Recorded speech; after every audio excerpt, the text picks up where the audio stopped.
ಇದರ ಜೊತೆಗೆ ಕೆಲವೊಂದು ಕೋಮಾರ್ಬಿಡಿಟೀಸ್ ಅಂತ ಹೇಳ್ತೇವೆ. ಕೋಮಾರ್ಬಿಡಿಟೀಸ್ ಅಂತ ಹೇಳಿದರೆ ಇದು ಬ್ರಾಂಕಿಯಲ್ ಆಸ್ತಮಾ ಈಗಾಗಲೇ ಹೇಳಿದ ಹಾಗೆ ಇದು ಅಲರ್ಜಿಯಿಂದ ಉಂಟಾಗುವಂತಹ ಒಂದು ಸಮಸ್ಯೆ.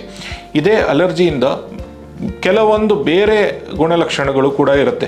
ಹೇಗೆ ಶ್ವಾಸನಾಳಗಳಿಗೆ ಎಫೆಕ್ಟ್ ಆಗುವಂಥದ್ದು, ನಮ್ಮ ಮೂಗಿಗೂ ಎಫೆಕ್ಟ್ ಆಗಿ ಪದೇ ಪದೇ ಶೀತ ಆಗುವಂಥದ್ದು, ಮೂಗಿನಲ್ಲಿ ನೀರು ಥರ ಸೋರುವಂಥದ್ದು, ಅಥವಾ ಗಂಟಲು, ಕಿವಿ, ಕಣ್ಣಲ್ಲಿ ತುರಿಕೆ ಆಗುವಂಥದ್ದು, ಇದು ಕೂಡ ಇದೇ ಅಲರ್ಜಿಯ ಗುಣಲಕ್ಷಣಗಳು. ಇದು ಕೂಡ ಕಂಡು ಬರಬಹುದು.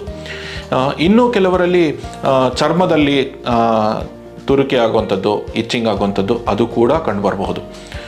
ಸೊ ಇದು ಬ್ರಾಂಕಿಯಲ್ ಆಸ್ತಮಾ ಮತ್ತು ಅದರ ಅಸೋಸಿಯೇಟೆಡ್ ಕೋಮಾರ್ಬಿಡಿಟೀಸ್ ಅಂದರೆ ಅಲರ್ಜಿಕ್ ರೈನೈಟಿಸ್ ಆಗಿರ್ಬೋದು, ಅಲರ್ಜಿಕ್ ಕಂಜಂಕ್ಟಿವೈಟಿಸ್ ಆಗಿರ್ಬೋದು, ಇದರ ಮುಖ್ಯ ಗುಣಲಕ್ಷಣಗಳು.